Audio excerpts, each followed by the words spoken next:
교회에서 무엇을 하는 곳인가, 그리고 교회에서 우리가 어떤 일을 행하며 살아야 하는가에 대해서 함께 은혜 나누기를 원합니다. 세상엔 수많은 조직이 있지만 교회처럼 독특한 조직은 존재하지 않습니다. 우리가 흔히 세상에서 교회가 세상의 소망이라고 말할 때 그 소망은, 교회가 소망이 되는 이유는 세상이 죄로 가득했기 때문입니다. 우리 인간은 하나님께서 본래 아름답게 지으셨습니다. 하나님의 형상을 따라 지은 인간이 하나님의 말씀에 순종하며 아름답게 살라고 에덴 동산도 지어주셨습니다. 그런데 인간이 교만하여 하나님의 단 하나의 명령, 선악과를 따먹지 말라는 그 명령을 어기고 선악과를 따먹게 되면서 에덴에서 쫓겨나게 되고 동쪽으로 가게 됩니다. 에덴에서 동쪽으로 가고, 사실 또 가인은 아벨을 죽이고 다시 더 동쪽으로 갑니다. 이 동쪽으로 간다는 말은 하나님의 계서로부터 점점점 멀어지고 있다는 거예요. 그러니까 우리가 이 땅에 사는 많은 사람들이 하나님으로부터 멀어져 가고 있다는 것이고, 멀어질수록 사람은 점점 죄 가운데 살아갈 수밖에 없는 존재라고 하는 것입니다. 인간은 하나님 없이 살려고 성을 만들고 제도를 만들고 시스템을 만들어서 우리 한번 하나님 없이 한번 살아보자 라고 하는 생각을 갖게 됩니다. 그러나 세상 속에 하나님 없이 살아가는 사람들에게 남은 것은 우리가 보면 죄악된 세상일 뿐입니다. 그 세상을 보면서 하나님이 얼마나 마음 아파하셨는지 오늘 본문 창세기 6장 5절 6절에 너무 잘 나오고 있습니다. 우리 한 절씩 교독하겠습니다. 여호와께서 사람의 죄악이 세상에 가득함과 그의 마음으로 생각하는 모든 계획이 항상 악할 뿐임을 보시고,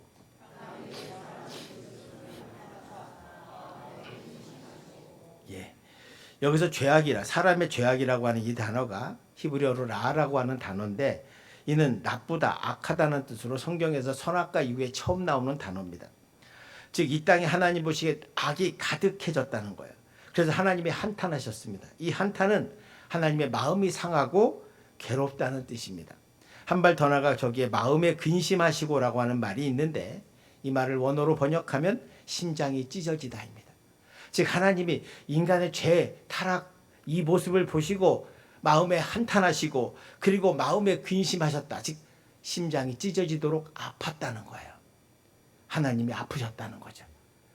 마치 방탕하는 아들을 본 어머니의 마음, 부모의 마음인 것처럼, 그런 호랑방탕한 자식을 보는 부모의 마음이 고통스럽고 찢어지는 것처럼, 그렇게 하나님이 우리 가운데 죄가 간영한 것을, 죄가 가득한 것을 보고 너무너무 마음이 찢어지게 아파하셨다는 것입니다.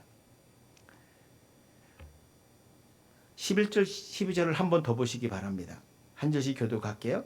그때 온 땅이 하나님 앞에 부패하여 포악함이 이 땅에 가득한지라.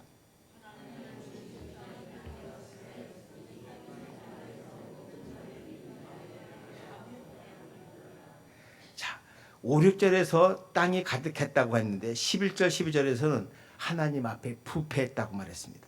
여러분, 부패가 뭡니까? 음식이 썩는 겁니다. 상온에서 생선을 두면 썩어서 썩은 내가 진동하는 것, 마치 그것처럼 세상에 죄가 가득해서 썩은 내가 진동하고 죄의 냄새가 진동했다는 거예요. 여러분, 이렇게 된 이유가 뭡니까?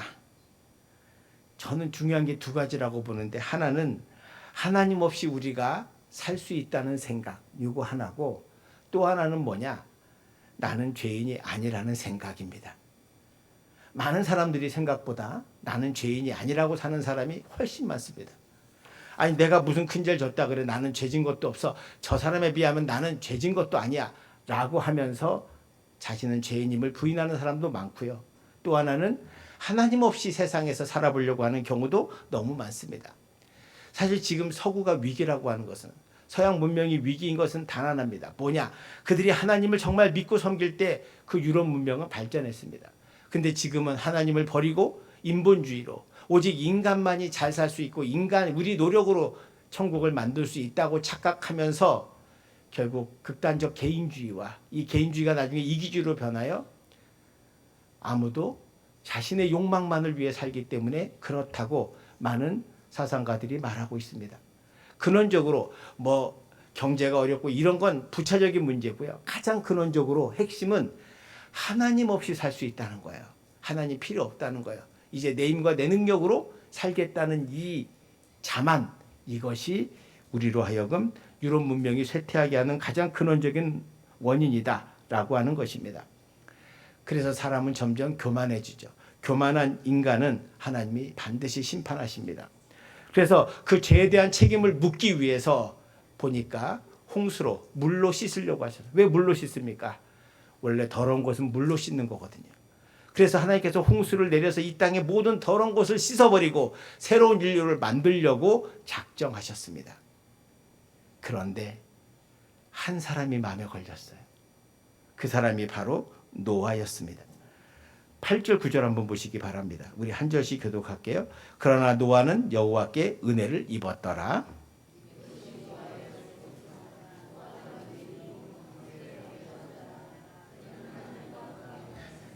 아멘. 자, 이 타락하고 하나님이 심판할 수밖에 없는 이 세상 속에서 하나님이 보시니까 이 노아 한 사람이 하나님 보시기에 합당한 거예요. 여러분 이 순서를 잘 보셔야 돼요. 8절에 노아는 여호와께 은혜를 입었더라가 먼저입니다. 그가 노아는 의인이요 당대의 완전한 자라 그는 하나님과 동행했기 때문에 여호와께 은혜를 입은 게 아니라 여호와께 은혜를 입었기 때문에 그는 하나님과 동행하고 하나님 보시기에 의인이 되었다고 말씀하는 거예요. 이 순서가 바뀌면 안 됩니다. 그러면 도대체 여호와께 은혜를 입었다는 말이 뭐냐? 여러분 그럼 다른 사람에게는 은혜가 없었겠습니까? 여러분 햇빛이 마음에 드는 사람만 쬐고 나머지는 안 쬐줍니까? 아니죠. 햇빛은 모두에게 임합니다. 하나님의 은혜는 모두에게 임합니다.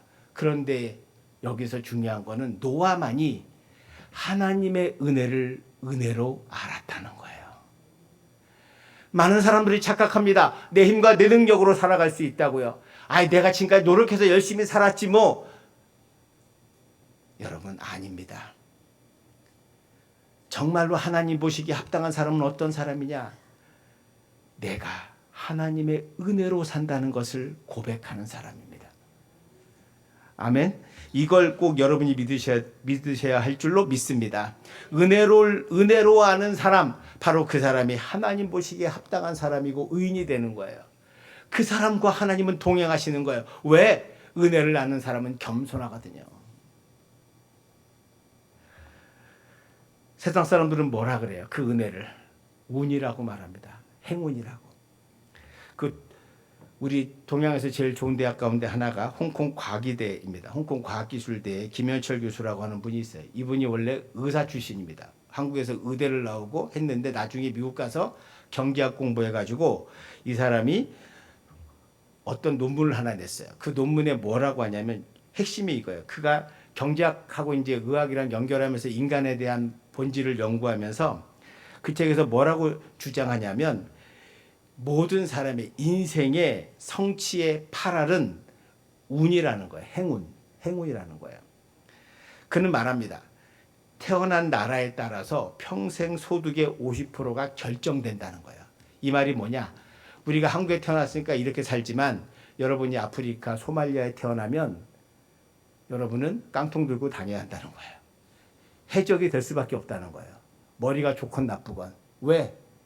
아니 태어나니까 다 해적이고 태어나니까 먹을 게 하나도 없는데 물을 길러 10km를 가야 되고 하루 종일 가서 그 더러운 물을 털 수밖에 없는, 그렇지 않으면 죽는 삶이 무슨 공부가 무슨 희망이 있겠습니까? 그냥 자연스럽게 해적의 길로 가는 거죠. 이 사람들이 처음부터 해적이 되려고 태어난 건 아니잖아요. 그러니까 이분의 연구는 그런 거예요. 태어난 나라에 따라 평생 소득 50% 결정된다는 거예요. 여러분 만약에 우리가 북한에서 태어났다고 합시다. 우리가 지금 이렇게 예배하겠습니까? 위대하신 수령 어쩌고 이러고 살겠지. 그렇지 않겠어요? 가난한 나라에서 태어나서 먹을 것 없고 빼싹 말라서. 여러분 여기 연세 드신 분들 50년 전을 생각해 보세요. 우리가 얼마나 가난했는가. 근데 우리는 그 가난을 이겼잖아요. 근데 대부분 나라들은 못 이기거든. 그리고 또 하나 중요한 게 50%가 태어난 나라가 좌우지하고요. 또 부모가 물려준 DNA의 30%가 그 소득에 영향을 미친답니다. 이 말은 뭐냐면 집중하는 힘과 머리 좋은 거 이런 거 다 유전이라는 거야. 그래서 30% 정도 좌우한다는 거죠. 그러니까 부모를 잘 만나면 잘할 수 있다는 거예요. 어느 통계를 보니까 서울대 다니는 학생의 60%가 아버지 수입이 1,000만 원이 넘는답니다. 이게 뭘 말해요? 40년 전에는 개천에서 시골에서 열심히 공부해서 서울대를 갔지만 지금은 못 간다는 거예요. 왜? 이미 계급이 돼버렸다는 거예요. 그러니까 서울대 애들이 머리가 좋아서 간 게 아니라 부모를 잘 만나서 간다는 결론이 나오게 되는 것입니다. 그러니까 이분의 연구 결과는 이거예요. 그래서 순수한 자기 능력은 5%도 안 된다는 거예요. 이거를 그러니까 사람이 자신의 능력으로만 성공한 것처럼 보이지만 아니라고 하는 거예요. 아무리 머리가 좋아도 아프리카 빈민국 태어나면 성공할 확률이 제로라는 거예요. 노력으로 성공한다는 건 그래서 틀리다는 거예요. 이분의 논문의 결론이에요. 그래서 이분이 뭐라 그러냐. 그래서 감사하며 살아야 한다는 거예요. 이 사람은 예수 믿지 않는 것 같아요. 근데 이분은 운이라고 말하죠. 이걸 은혜로 한번 바꿔보세요. 여러분, 우리는 은혜로 삽니다. 내가 노력해서 여기에 온 게 아니고 내가 노력해서 이만큼 산 게 아니라 하나님의 은혜요. 하나님의 인도하심이라고 여러분이 고백해야 되는 거예요. 이게 신앙이에요. 이게 여러분 구원의 방주를 타는 티켓입니다. 우린 이걸 잊어버리면 우린 자연스럽게 교만하게 되거든요. 에이, 하나님 없어도 돼. 내 힘으로 살아도 되지 뭐. 아이, 내가 뭐 그런까지 기도해요. 내 능력으로 할 수 있는데 라고 생각한단 말이에요. 특히 돈 좀 벌면 그렇게 착각하는 거죠. 이게 얼마나 교만한 것인가. 바로 노아 시대의 타락한 인간들의 모습이 오늘 이 세상의 타락한 인간들의 모습이 바로 그런 모습이라는 거예요. 사람들이 심판받는 이유는 하나입니다. 성경은 교만하기 때문이에요. 왜 교만하냐? 내 삶이 하나님의 은혜인 걸 모르거든요. 예수 믿는다는 건 다른 게 아니에요. 내 삶이 하나님의 은혜구나라는 것을 깨닫는 것입니다. 여러분 삶에 의미가 없고 심심하면요. 화장터에 하루만 앉아보세요. 인생이 뭔지가 보여요. 거기에 어르신들만 돌아가신 줄 아십니까? 어린아이도 있고 젊은이들도 있습니다. 곡소리가 크면 클수록 젊은 사람인 거죠. 삶이 심심하다? 삶이 재미없다? 화장터에 하루만 앉아보세요. 인생이 어떤 것인가를. 인생에 살고 죽는 것이 종이짝 하나라는 사실을 발견하게 돼요. 우리는 누구라도 죽을 수 있는 사실을. 근데 내가 지금 살아있는 것은 내가 운동을 열심히 하고 좋은 것을 먹어서가 아니라 하나님의 은혜라는 거예요. 착각하지 않기를 축원드립니다. 물론 우리가 노력도 하죠. 그러나 인생에서 노력하지 않는 사람이 어디 있겠어요? 새부터 저녁까지 다 노력한다고 성공하고 잘 살지. 여러분 그렇지 않아요. 가정을 결혼해서 제가 잘 꾸며보려고 하지만 실패하는 사람이 얼마나 많습니까? 사람 마음을 바꾸는 것이 그렇게 어려워요. 자식을 잘 키워보려고 하지만 자식이 여러분 마음대로 됩니까? 안 돼요. 근데 우리는 착각해요. 다 내가 노력하면 된다고. 내가 열심히 하면 된다고. 여러분 내가 노력하고 열심히 하지 말란 뜻이 아니라 그것조차도 내 삶의 모든 것이 하나님의 은혜다. 이렇게 고백할 수 있게 되기를 축원드립니다. 이게 바로 노아예요. 노아가 여호와께 은혜를 입었더라라고 하는 그 뜻이 바로 이 뜻이에요.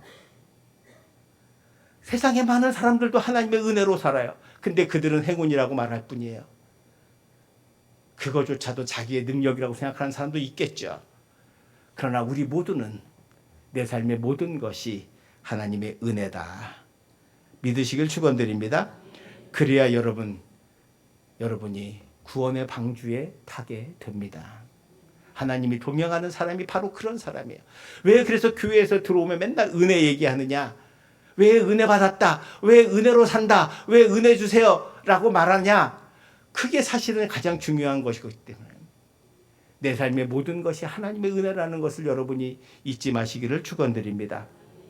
그런데 더 놀라운 것은 하나님은 노아가 하나님의 은혜를 입었고 그가 하나님의 은혜에 감사했어요. 근데 누구까지 살려줘요?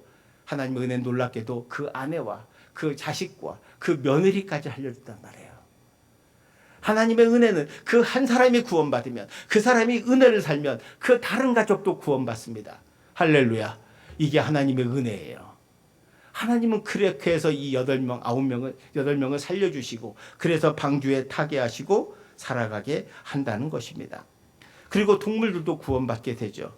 이것이 우리가 아는 방주 이야기입니다. 우리는 흔히 교회를 방주에 비유합니다. 방주는 홍수 속에서 멸망하지 않고 살 수 있는 장소이기 때문입니다. 세상 속에서 하나님을 모르는 사람들, 자신의 능력으로 사는 수많은 사람들 가운데 교회는 방주처럼 떠 있습니다. 바로 그 안에 우리가 있습니다.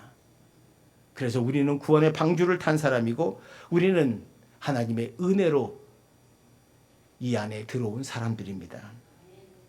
그것을 여러분이 믿으시기를 축원드립니다. 그리고 주님께서 이 교회를 세우시고 그리고 우리에게 명령하신 것이 뭐냐? 땅끝까지 주의 복음을 전하라는 거예요. 한 영혼이라도 더 구원의 방주에 태우기를 원하시는 것이 하나님의 마음이에요.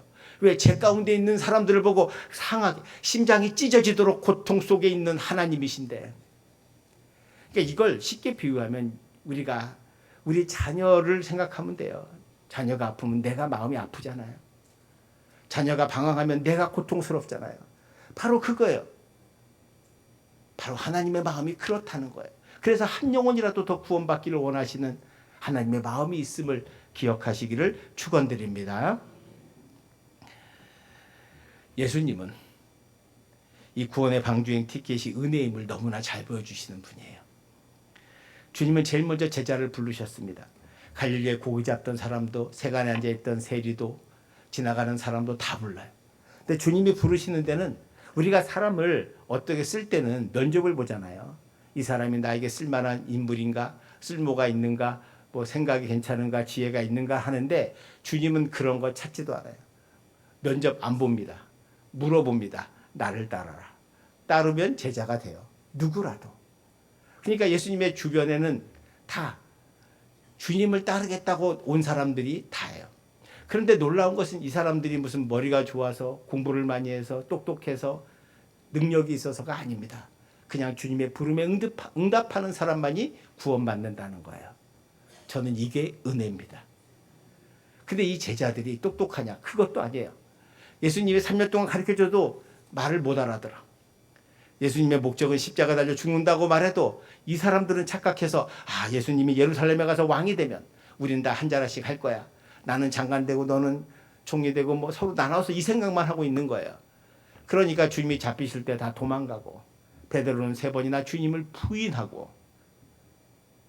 그런데 놀라운 건 주님은 그 사람들을 다시 찾아간다는 거예요. 그들을 다시 불러요. 베드로에게 너는 네가 나를 사랑하느냐 3번을 물으시고 그 3번 나를 부인한 것을 없이 해주시고 다시 부릅니다. 여러분, 우리 같으면 나를 배신하고 떠난 사람들을 용서하겠습니까? 다시는 안 본다. 너 같은 놈들 다시 안 본다. 아마 우린 그럴 거예요.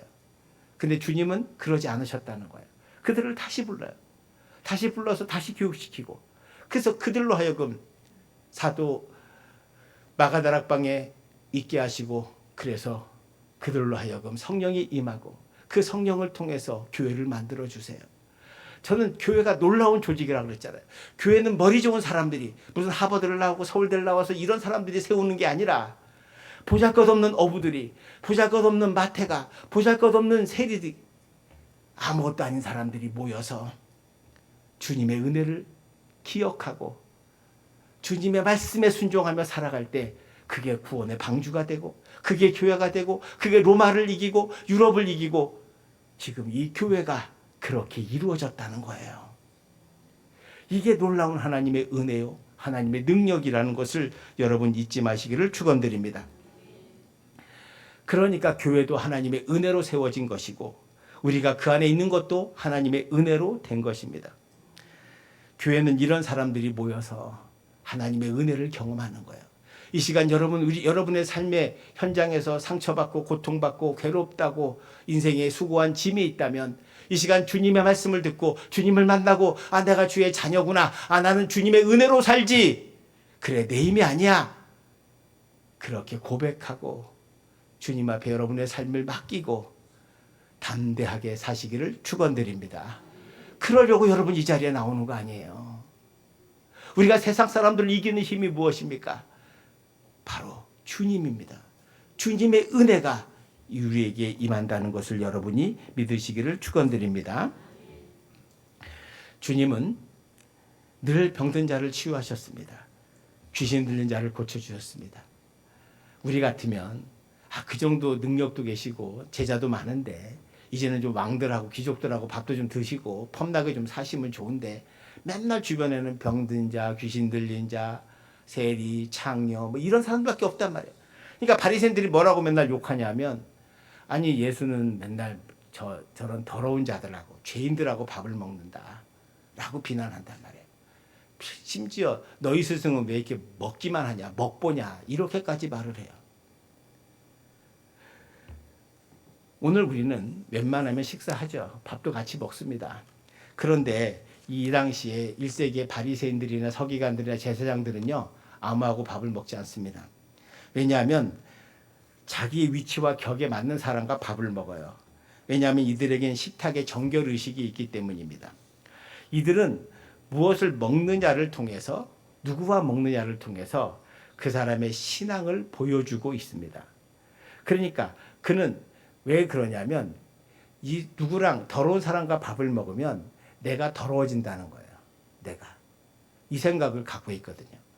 그러니까 더러운 사람과 안 만나려고 그러고 죄인하고 밥을 안 먹으려고 그러는 거예요. 근데 예수님은 아니 바리새인들이나 서기관들이 보기에 저분은 능력도 있고 말씀도 놀랍고 기적도 일으키는데 왜 맨날 저런 더러운 사람들과 밥을 먹을까? 그러면 본인은 더러워지지 않을까? 그건 구약의 마인드고 신약은요. 우리가 더러운 사람과 밥을 먹으면 더러운 사람이 치유되는 거예요. 대표적으로 삭개오가 밥을 먹으니 삭개오가 뭐라 그래요? 내가 밥을 먹다가 주님께 이렇게 고백합니다. 주님, 내가 내 재산의 반을 가난한 자들에게 나누겠고 내가 혹시 빼앗은 것이 있다면 내가 4배로 갚겠습니다. 주님께서 그렇게 말한 거 아니에요. 그냥 식탁에서 은혜 받고 주의 말씀 듣고 삶의 가치관이 바뀌고 내가 은혜로 살았는데 착각했구나. 내가 돈이 인생의 최고인 줄 알았더니 아니었구나. 라는 걸 깨달았기 때문에 그는 그렇게 나눈 것입니다. 예수님은 세상 사람들이 더럽다고 같이 안 놀지만 그것과 상관없이 기꺼이 식사하시고 교제하셨습니다. 바리새인들은 그걸 비난합니다. 그러자 주님은 이렇게 말씀합니다. 건강한 자에게는 의사가 쓸데없고 병든 자에게라야 쓸데가 있다. 나는 의인을 위해 온 것이 아니라 죄인을 위해 왔노라. 여러분, 죄인을 위해 오셨다는 거예요. 그러면 주님을 만나고 식사하고 함께 은혜 받는 사람이 누구냐? 내가 죄인임을 인정하는 사람입니다. 바로 그런 사람이 되기를 축원드립니다. 그럴 때 우리는 누구와 함께 밥을 먹고 은혜 가운데 사는 거예요. 우리가 다음 주에 교회 창립주일이라 성찬을 합니다. 성찬을 하는 것은 주님의 식탁에 초대되는 것이고 주님의 몸과 피를 상징하는 떡과 잔을 먹고 마심으로 우리가 주님 안에서 주님의 말씀을 듣고 주님 안에서 우리가 한 형제 자매임을 고백하는 시간입니다. 삭개오가 그랬던 것처럼 바로 주님의 은혜로 내가 살았다는 것을, 내 인생의 모든 것이 하나님의 은혜임을 고백하는 것입니다. 그것이 성찬입니다. 그런 의미에서 성찬은 구원받은 백성들이 주님 안에서 하나 되는 시간이요, 구원을 확인하는 시간이요, 영혼의 배를 채우는 시간이기도 하고, 바로 이런 분들이 구원의 방주에 살아가는 것입니다. 그러므로 우리가 이 교회에 오래전에 들어오신 분도 계시고 또 들어온 지 얼마 안 되는 분도 계십니다. 오래된 분들이 새로 오신 분들을 받아줘야 합니다. 교회는 있는 자들을 위한 교회가 아니라 새롭게 들어오는 자들의 교회가 되어야 하기 때문입니다. 여러분 잊지 마십시오. 여러분은 주인이 아닙니다. 주인 의식을 갖는 건 중요하죠. 항존직이 되어서 내가 이 교회를 위해서 헌신하고 수고한다. 주님께서 주신, 나에게 주신 교회라고 하는 주인 의식은 필요합니다. 그러나 주인은 아닙니다. 주인은 예수 그리스도이십니다. 그분이 우리의 주인이시고 그분은 기꺼이 끊임없이 사람을 만나면서 세상 사람들을 구원하기를, 저 죄의 물결에서 허덕이고 있는 많은 영혼들을 지금도 구원하기를 원하신다는 것, 교회가 존재하는 이유는 바로 그것 때문에 존재하는 거지. 우리가 일주일에 한 번 모여 밥 먹고 교제하면서 내가 폼 잡는 것이 교회가 아니라는 사실을 잊지 마십시오. 교회는 날마다 새로운 사람들이 들어와서 구원받고, 그래서 오래되신 분들과 함께 하나 되어 교제하는 곳입니다. 주님은 그래서 요한복음 13장 34절 35절에서 이렇게 말씀하십니다. 새 계명을 너희에게 주노니 서로 사랑하라. 내가 너희를 사랑한 것 같이 너희도 서로 사랑하라. 시작.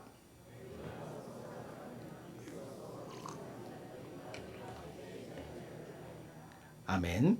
사랑하는 성도 여러분, 하나님의 은혜를 은혜로 알기를 축원드립니다.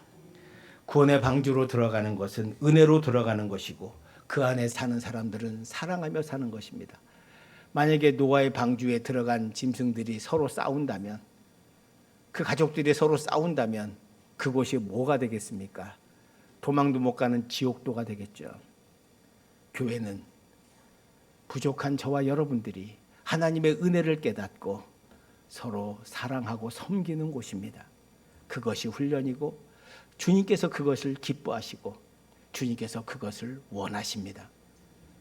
그런 교회를 만들어 갑시다. 그런 교회를 위해서 우리 서로 기도하고 서로 사랑하고 배려하고 이해하고 용서하며 자신의 자리를 내어주는 우리 모두가 되시기를, 그래서 우리 부민교회가 이 지역에 죽어가는 많은 영혼들을 살리는 구원의 방주가 되기를 주님의 이름으로 축원드립니다. 기도하겠습니다. 은혜로우신 하나님 아버지, 감사합니다. 우리가 구원의 방주에 들어왔는데, 우리가 들어온 것은 내가 노력해서 내가 열심히여서가 아니라 주님의 은혜임을 깨닫습니다. 우리 성도들 모두 주님의 은혜로 주님의 자녀가 되었사오니 서로 사랑하게 하여 주시옵시고, 서로 배려하게 하시고, 서로 은혜 나누게 하여 주시옵소서. 그래서 우리 교회가 진정 이 지역의 구원의 방주로서의 사명을 감당할 수 있도록 우리 교회 안에 은혜와 사랑이 넘치게 하여 주시옵시고 하나 되게 하여 주옵소서. 감사드리며 예수님 이름으로 기도하옵나이다. 아멘. 우리 모두 일어나